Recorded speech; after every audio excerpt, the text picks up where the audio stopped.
look wasn't brilliant for the Mudville 9 that day. The score stood for 2-2, with but one inning more to play.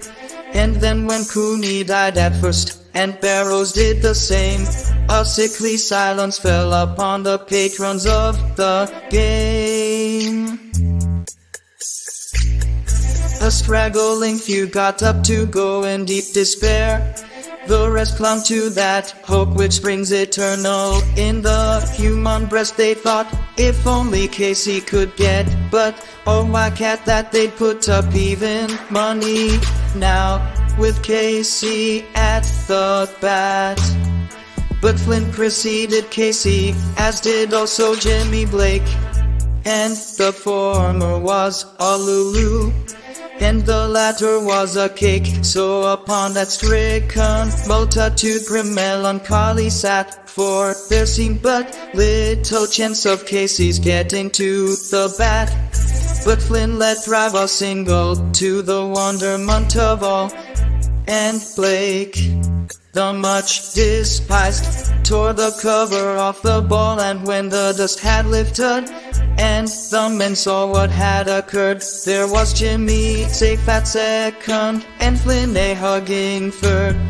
Then from 5,000 throats and more there rose a lusty yell. It rumbled through the valley, it rattled in the dell, it knocked upon the mountain and recoiled upon the flat.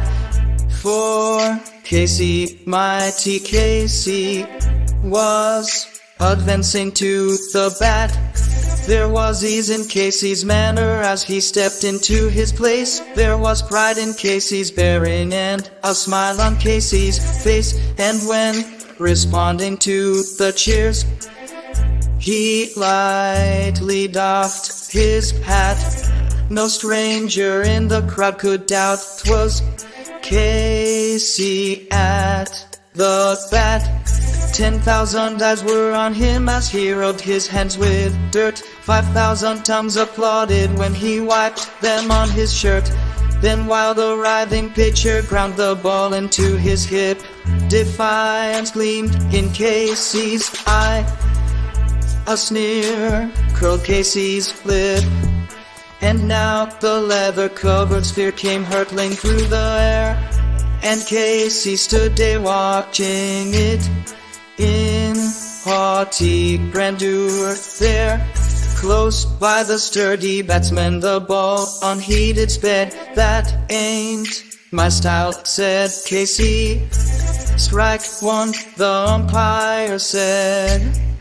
From the benches black with people, there went up a muffled roar, like the beating of the storm waves on a stern and distant shore. Kill him, kill the umpire, shouted someone on the stand, and it's likely they'd have killed him had not Casey raised his hand. With a smile of Christian charity, great Casey's visit shown, he stilled the rising tumult, he bade the game go on.